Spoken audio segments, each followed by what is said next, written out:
Assalamualaikum warahmatullahi wabarakatuh. Alhamdulillahirabbil alamin. Allahumma shalli ala sayyidina Muhammad wa ala alihi wa sahbihi ajmain. Bersyukur kita kepada Allah Subhanahu wa taala, berselawat kepada Nabi Muhammad sallallahu alaihi wasallam. Kodrat kehidupan kita di atas dunia ini adalah ibarat rembulan. Bulan diawali dengan bulan sabit. Kemudian rembulan itu akan membesar dan puncaknya adalah bulan purnama. Setelah itu rembulan pun akan kembali mengecil dan pada akhirnya akan hilang dan terbenam. Begitu juga dengan perumpamaan kita hidup di atas dunia ini. Kita dilahirkan dari seorang bayi, kemudian menginjak masa remaja, dan puncaknya adalah masa muda. Masa yang penuh dengan kenangan, masa yang penuh dengan cita-cita. Ternyata masa muda itu tidak bertahan lama, karena kita akan memasuki usia tua dan pada akhirnya akan meninggalkan dunia yang fana ini. Mati adalah hakikat dari kehidupan yang amat singkat ini. Ia tidak dapat dielakkan atau dihindarkan. Kita mungkin bisa saja lari dari tugas dan kewajiban yang diberikan oleh orang lain kepada kita, tetapi tidak dengan kematian. Sebagaimana firman Allah, kullu nafsin za'iqatul maut. Setiap yang hidup, setiap yang bernyawa pasti akan merasakan kematian. Setiap hari usia kita bertambah. Ini artinya satu lembar buku catatan kita sudah dilipat. Dan ini artinya semakin dekat pula kepulangan kita menuju kubur kita. Mati inilah yang akan memisahkan kita dengan orang-orang yang kita cintai. Mati inilah yang akan memisahkan kita dengan apa yang selama ini kita kumpulkan. Kalau begitu tahulah kita, walaupun kematian ini adalah hakikat dari kehidupan yang amat singkat ini, namun pada hari ini banyak manusia yang lupa akan kematiannya. Lihatlah arah pembicaraan kita pada hari ini. Lebih sibuk membahas masalah dunia. Padahal masalah ekonomi, masalah sosial, memang hal ini tidak dilarang dalam agama kita.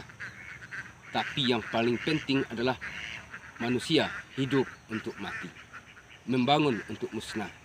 Manusia dari tanah dan suatu saat akan kembali menjadi tanah. Alangkah baiknya jikalau setiap saat dan setiap waktu kita mau mengingat kematian kita ini. Karena dengan mengingat kematian ini akan membersihkan hati dan jiwa kita dari karat kemalasan mengingat Allah Subhanahu wa taala. Sebagaimana hadis Rasulullah sallallahu alaihi wasallam yang artinya hati manusia itu bisa berkarat seperti berkaratnya besi. Maka bersihkanlah hatimu dengan memperbanyak membaca Al-Quran dan mengingat kematian.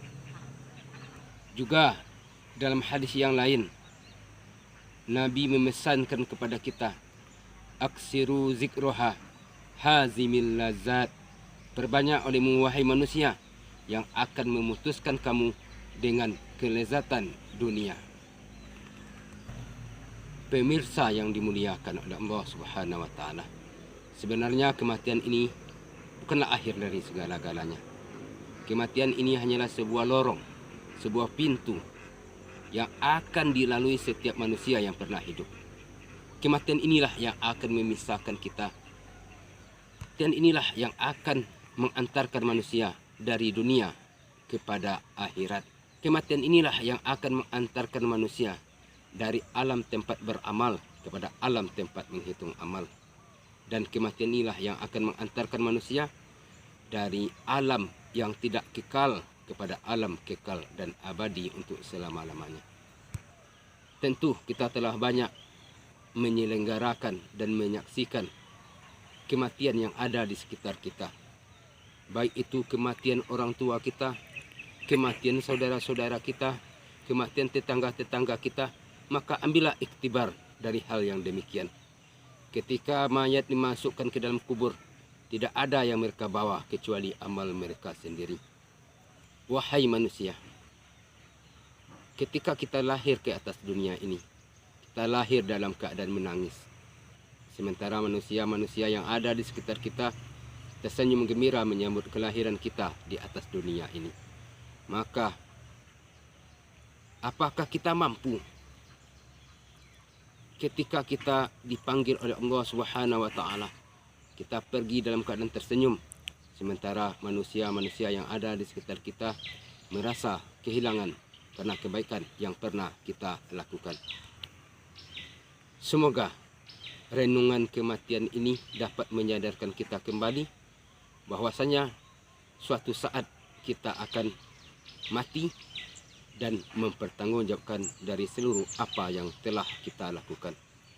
Assalamualaikum warahmatullahi wabarakatuh.